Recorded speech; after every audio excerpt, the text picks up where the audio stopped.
서장님들 반갑습니다. 바쁘신 업무 중에 정말 중요한 내용이라 잠시 주목해 주시면 좋겠습니다. 바로 청원경찰법과 관련해서 우리 서장님들께서 실무에서 놓치기 쉬운 핵심적인 법적 직무들을 하나하나 짚어보는 시간을 갖겠습니다. 자, 그럼 이 질문부터 한번 시작해보죠. 서장님께서는 청원경찰에 대해서 법이 부여한 서장님의 역할과 권한을 얼마나 명확하게 알고 계신가요? 이게 그냥 단순한 절차 안내가 아닙니다. 서장님께 주어진 아주 중요한 지위, 감독 권한을 이번 기회에 확실하게 재점검하는 시간이라고 생각해 주십시오. 자, 그럼 가장 첫 번째부터 끄어볼까요? 서장님의 역할이 시작되는 지점, 바로 청원경찰 배치 신청을 접수하고 또 임용 보고를 받는 과정입니다. 이 단계에서 관할경찰서가 모든 절차의 공식적인 창구, 즉 시작점이 되는 거죠. 이 흐름을 한번 보시죠. 시행령 제2조를 보면 청원경찰 배치 신청서는 반드시 관할경찰서장을 거쳐서 시도경찰청으로 가게 되어 있습니다. 또 시행령 제4조에 따라서 청원주가 청원경찰을 임용하거나 퇴직시켰을 때도 그 보고는 예외 없이 서장님을 거쳐야 하고요. 그러니까 모든 정보가 일단은 서장님, 관할경찰서로 모이게 된다. 이 점이 핵심입니다. 신청서를 접수하실 때 그냥 받기만 하시면 안 됩니다. 법적으로 딱 두 가지, 이건 무조건 확인하셔야 해요. 시행령 제2조에 명시된 경비구역 평면도, 그리고 배치계획서입니다. 이 두 가지 서류가 빠짐없이 첨부됐는지 서장님 관할하에 꼼꼼하게 챙겨주셔야 합니다. 그리고 이 숫자 11, 이건 꼭 머릿속에 넣어두셔야 합니다. 시행령 제4조를 보면 청원주가 청원경찰을 임용하거나 퇴직시킨 날로부터 딱 10일입니다. 10일 안에 서장님을 거쳐 보고하도록 되어 있죠. 이 기한을 잘 지키고 있는지 확인하는 것, 이것도 서장님의 중요한 임무 중 하나입니다. 자, 서류 절차가 끝났다고 해서 서장님 역할이 끝난 게 아니죠. 이제부터가 진짜입니다. 청원경찰이 현장에 배치되고 나서부터 서장님께서 직접 챙기셔야 할 교육 감독 책임에 대해서 알아보겠습니다. 시행령 제6조에 따르면요, 청원주는 청원경찰을 새로 배치하거나 다른 곳으로 이동시켰을 때 그 사실을 지체 없이 관할경찰서장, 즉 서장님께 통보해야 합니다. 만약에 이동한 곳이 다른 경찰서 관할이라면요, 그럼 통보를 받으신 서장님께서 직접 그 새로운 관할서에 알려주셔야 합니다. 말 그대로 서장님의 경찰서가 모든 인력 변동 정보의 컨트롤 타워가 되는 셈입니다. 교육 책임을 보면요, 기본적인 교육은 물론 청원주의 의무입니다. 하지만 여기서 서장님의 아주 강력한 권한이 발휘됩니다. 시행규칙 제13조를 보면 서장님께서 보시기에 이건 교육이 좀 필요하겠다라고 판단이 되면요, 직접 소속 경찰관을 현장에 보내서 직무 교육을 실시할 수 있습니다. 이건 재량권이자 아주 중요한 감독 권한입니다. 지금부터 말씀드릴 내용은 서장님 감독 책임의 꽃이라고 할 수 있습니다. 바로 주기적으로 이루어져야 하는 월간 감독, 그리고 문제가 발생했을 때 행사할 수 있는 징계 요청 권한입니다.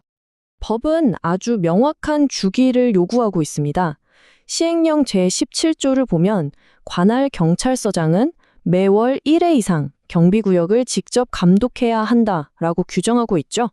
이건 할 수도 있다가 아니라 반드시 해야 한다는 법적 의무사항입니다.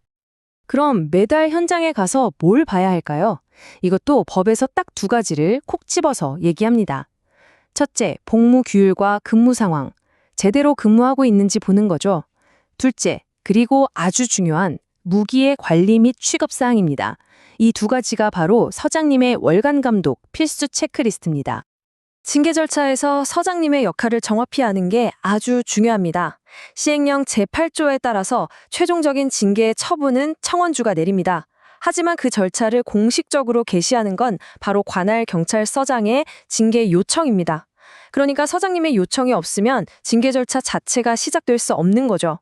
서장님께서 바로 징계의 방아쇠를 당기는 역할을 하시는 겁니다. 자, 이제 정말 가장 중요하고 어쩌면 가장 민감할 수 있는 부분으로 넘어가겠습니다. 바로 무기 관리 감독입니다. 이건 공공의 안전과 직결되는 문제이기 때문에 서장님의 가장 무겁고 핵심적인 책임이라고 할 수 있습니다. 다시 한번 강조하겠습니다. 청원경찰의 무기관리 상황을 점검하는 것, 이건 서장님의 가장 중대한 임무입니다. 시행령 제16조를 보면 수시로 점검하라고 되어 있습니다. 앞에서 말씀드린 월일의 정기감독과는 별개로 필요하다면 언제든 수시로 점검해서 사고를 미연에 방지해야 한다는 뜻입니다. 이 표는 그냥 보고 넘기실 게 아니라 아예 책상에 붙여두셔도 좋습니다.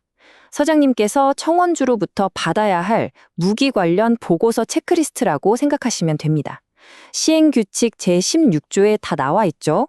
매월 실태보고는 다음 달 3일까지, 분실이나 도난 같은 사고가 나면 즉시, 또 관리자를 지정하거나 무기를 회수했을 때도 바로바로 통보를 받아야 합니다. 이 보고들이 제대로 들어오고 있는지 확인하는 게 아주 중요합니다. 특히 이 부분, 청원주가 청원경찰에 무기를 회수했을 때의 절차는 날짜까지 명시되어 있어서 정말 중요합니다. 청원주로부터 7일 안에 통보를 받으시면 그 통보받은 날로부터 14일 이내에 반드시 현장을 방문해야 합니다. 그리고 가서 해당 청원경찰의 의견을 직접 듣고 필요한 조치를 취해야 하죠. 이 기한과 절차 놓치기 쉬우니 꼭 기억해 주십시오.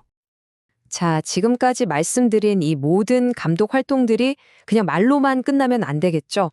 그래서 마지막으로 이 모든 과정의 근거가 되는 문서 관리가 중요해지는 겁니다. 경찰서 차원의 철저한 기록 관리는 선택이 아니라 필수입니다. 시행규칙 제17조는 관할 경찰서에 어떤 장부들을 갖춰둬야 하는지 명시하고 있습니다. 화면에 보시는 청원경찰 명부부터 감독순시부, 징계요구서철까지 이 문서들이 바로 서장님께서 법적 책무를 다했다는 가장 확실하고 객관적인 증거가 됩니다. 나중에 혹시라도 문제가 생겼을 때 우리는 법대로 다 했다고 말할 수 있는 근거 자료인 셈이죠. 철저하게 관리해 주셔야 합니다. 정리하겠습니다.